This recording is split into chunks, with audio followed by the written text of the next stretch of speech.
नमस्कार। कई बार काम के दौरान थकान अचानक से बिना वजह भी हो जाती है, लेकिन इन सभी वजहों का कारण आमतौर पर मसल्स और हड्डियों का कमजोर होना ही माना जाता है। यह थकावट से अलग होता है, लेकिन मांसपेशियों की यह कमजोरी समय के साथ थोड़ा अधिक प्रभावित करने लगती है। मांसपेशियों की कमजोरी आमतौर पर एक्सरसाइज की कमी, एजिंग, मांसपेशियों में चोट के कारण भी होती है। तो चलिए आज जानते हैं डॉक्टर मनीष जी से बोन और मसल्स के बारे में महत्वपूर्ण जानकारी। बोन और मसल्स क्या काम करती है? आज हम बात करेंगे बोन एंड मसल हेल्थ के बारे में, हड्डी एवं मांसपेशियों की हेल्थ के बारे में।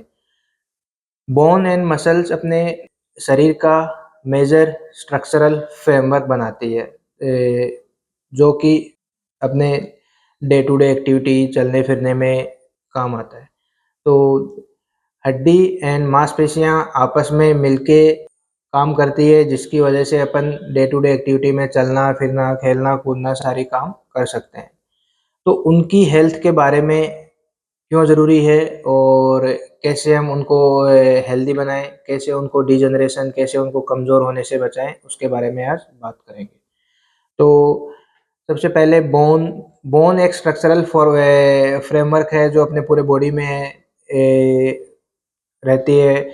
टोटल 206 बोन होती है, सबको पता है। साथ में मांसपेशियां होती है जो हड्डी की बोन से जुड़ी हुई रहती है और स्पेशल टाइम मूवमेंट में कॉन्ट्रैक्ट और रिलैक्स होती है। उसकी वजह से अपने जॉइंट्स का मूवमेंट वगैरह होता है। हड्डियों के कमजोर होने को क्या कहते हैं और मांसपेशियों के कमजोर होने को क्या कहते हैं?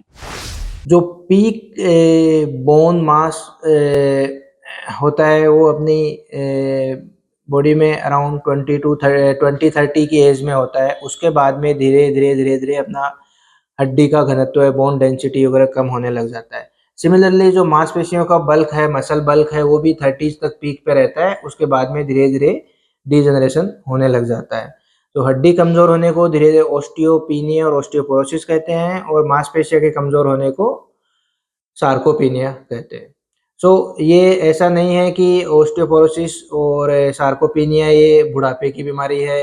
ये आपके 30 साल की उम्र से धीरे धीरे चालू हो जाती है।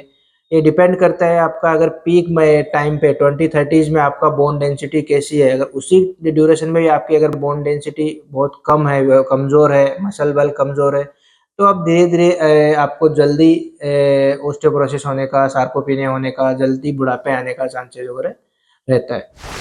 जिनकी हड्डियां और मांसपेशियां कमजोर होती हैं, उनके लक्षण क्या होते हैं? तो जैसे जिनकी हड्डियाँ कमज़ोर होती है, मांसपेशियाँ कमज़ोर होती है, उनको रिकरेंट कमर में दर्द, कंधे में दर्द, गर्दन में दर्द, थकान, बार-बार छोटी-सी इंजरी के बाद में उनको फ्रैक्चर हो जाता है, मोच आ जाती है। कोई भी फिजिकल एक्टिविटी काम करने में बहुत जल्दी थकावट आ जाती है। ये इंडिकेट करती है कि आपकी बोन एंड मसल हेल्थ काफ़ी कमज़ोर है। ऐसी क्या चीजें होती हैं जिनसे बोन और मसल्स स्ट्रांग रहते हैं? सो बोन हेल्थ के लिए मेजर 3 से 4 चीज़ है जो कि मेजर फैक्टर है जो कि आपकी बोन हेल्थ को मेंटेन करके रखते हैं। इनमें से सबसे पहले है कैल्शियम, दूसरा है विटामिन डी, तीसरा है रेगुलर आपका एक्सरसाइज वगैरह और चौथा है हार्मोनल बैलेंस। अगर कोई किसी बहुत से लोग हैं जिनको हाइपोथायराइड वगैरह है, उनमें ऑस्टियोपोरोसिस होने का, हड्डियाँ कमज़ोर होने का बहुत ज़्यादा प्रोन रहते हैं, वो ज़्यादा होने के चांसेस वगैरह रहते हैं। जिनको डायबिटीज़ है, उनमें भी होने के चांसेस वगैरह ज़्यादा रहते हैं ऑस्टियोपोरोसिस के। तो कैल्शियम, विटामिन डी और रेगुलर एक्सरसाइज, इससे आपकी हड्डियाँ रेगुलर मेंटेन रहती है और उनका डेंसिटी स्लोली कम होता है। अगर विटामिन डी और कैल्शियम की कमी हो तो क्या प्रॉब्लम हो सकती है? अगर आपकी विटामिन डी, कैल्शियम इनकी कमी है तो आपको ओस्टियोपीनिया और बाद में ओस्टियोपोरोसिस और फिर बाद में फ्रैक्चर होने के चांसेस वगैरह ज़्यादा रहते हैं। सिमिलरली विटामिन बी12 भी बहुत ज़रूरी होता है जो कि आपकी मांसपेशियों और नर्व्स के लिए, नसों के हेल्थ के लिए बहुत ज़रूरी है। अगर विटामिन बी12 वगैरह कम हो जाता है, उसकी वजह से भी आपको मांसपेशियाँ कमज़ोर होने लग जाती है। मांसपेशियों की प्रॉपर हेल्थ के लिए क्या ज़रूरी होता है? मांसपेशियों की प्रॉपर हेल्थ के लिए आपको फर्स्ट प्रोटीन चाहिए होता है, regular good quality protein, good amount and good quality of protein. Second आपको विटामिन B12। थर्ड आपके रेगुलर एक्सरसाइजेज। ये आपको रेगुलर करने से आपकी मसल हेल्थ वगैरह बनी रहती है। अगर आपके शरीर में B12 की कमी है, आप प्रॉपर प्रोटीन इंटेक वगैरह नहीं ले रहे हैं, तो आपकी मांसपेशियाँ धीरे धीरे कमज़ोर होने लग जाएगी, जिसके बारे में आपको पता नहीं चलता। ये डायरेक्टली आपको जोड़ों पे प्रेशर पड़ता है उनकी वजह से, और जॉइंट पेन वगैरह होने लग जाते हैं। तो मेजर कॉज है ये, जो कि अर्ली एज में आपको जॉइंट पेन हो रहा है, बोन पेन हो रहा है, उनकी वजह उसका मेजर कॉज ये भी है कि आपकी मसल वीकनेस वगैरह होने लग गई है उसकी वजह से। मांसपेशियों के कमजोर होने के लक्षण क्या होते हैं? मांसपेशियाँ कमज़ोर होने के सिम्पटम्स क्या रहते हैं? एक तो आपको थकान बहुत जल्दी आती है, क्रैम्प्स आते हैं, बाएँटे आने लग जाते हैं, और आपको कोई भी काम करने में एक्टिवनेस नहीं रहती है, और काफ़ी एकदम शिथिलता रहती है। इनकी रोकथाम के लिए क्या करें?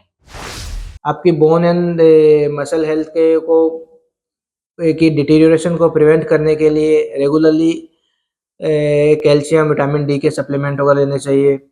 कैल्शियम रिच फूड लेना चाहिए। कैल्शियम रिच फूड में वेजिटेरियन डाइट के लिए आपका मिल्क है, मिल्क के प्रोडक्ट है, रागी है, ड्राई फ्रूट्स वगैरह है, ये आपको रेगुलरली लेना चाहिए।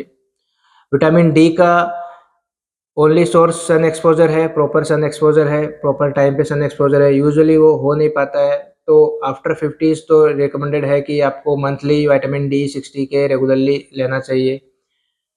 जिनको डेफिशिएंसी है, ऑस्टियोपेनिया है, उनको थोड़ा हाई डोज में लेना चाहिए, ये ज़रूरी है। बी ट्वेल्व डेफिशिएंसी वेजिटेरियंस में बहुत ज़्यादा होने के चांसेस रहते हैं, क्योंकि वेज डाइट में B12 की प्रॉपर मात्रा में B12 नहीं होता है। तो विटामिन B12 की रेगुलर सप्लीमेंट्स वगैरह, जिनको अगर B12 का कमी आया है, तो बहुत ज़्यादा कमी आती है तो इंजेक्शन देते हैं, और अगर थोड़ा ज़्यादा नॉर्मल कम है तो हम मेडिसिन वगैरह सप्लीमेंट्स वगैरह देते हैं रेगुलरली।